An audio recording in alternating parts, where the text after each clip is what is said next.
This is Muscle Central and I'm Michael Diamond. If you like this video, give it a thumbs up. Share, subscribe, turn on your notifications, and leave a comment. Okay, unfortunately we lost another bodybuilder. I don't know what his name is. He was an amateur, competed on the national level. I don't know any details, the cause of death, or whether it was determined. But now that we hear this news, of course, that question's gonna pop up again. Are bodybuilders of today dying at a higher rate than bodybuilders of the past? You know, they're going to point fingers at the drugs, the dosages that are being used, the cocktails that some of these bodybuilders might be using. They're going to point fingers at something that occurred about 4 years ago that might or might not have an effect on what we're seeing now with bodybuilders. But there's also a couple of things that people don't seem to bring up when they're discussing this that can also affect the numbers. We have social media and the internet now. With social media and the internet, when something happens, seconds later, it's all over the world. Also, with social media and the internet, we are getting news today that in years past, we would have never gotten. So that in itself could lead to the increase in numbers that we are hearing.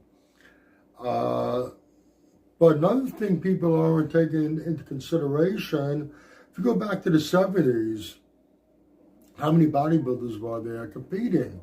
How many amateurs? How many pros? And how many are competing now?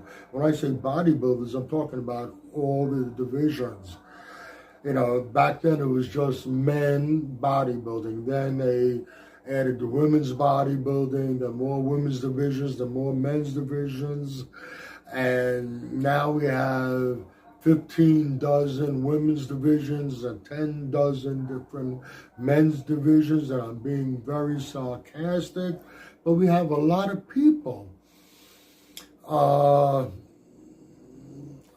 Some of these bigger shows, I would bet any amount of money that the number of contestants in all the divisions combined in some of these bigger shows are more than the total amount of bodybuilders they had, amateur and pro worldwide, back in the 70s.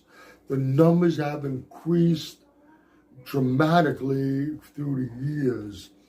So let's say you have something that's affecting 1% of a population. That 1% comes out to a specific number, right? If the population doubles, triples, or quadruples, the number of people affected is going to double, triple, and quadruple. Does that mean there's a larger rate of people being affected by this? No. It's more people are affected simply because there are more people involved, but the actual percentage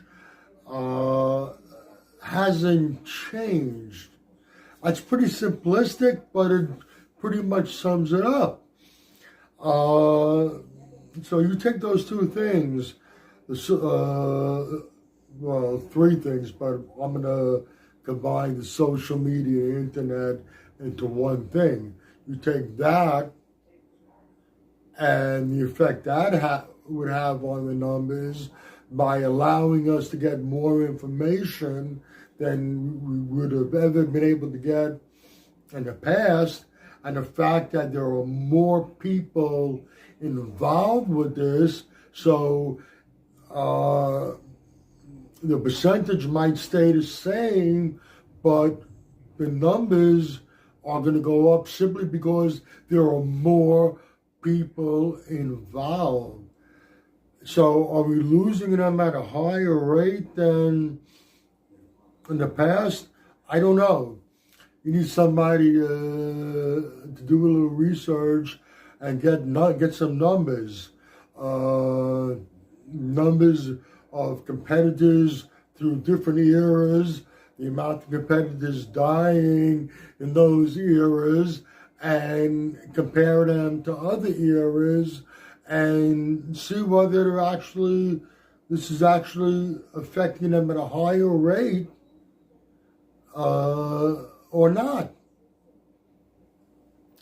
Okay, you can agree or disagree with anything I've said. Please let me know in the comments section. This is Michael Diamond. I'd like to thank you for watching Muscle Central.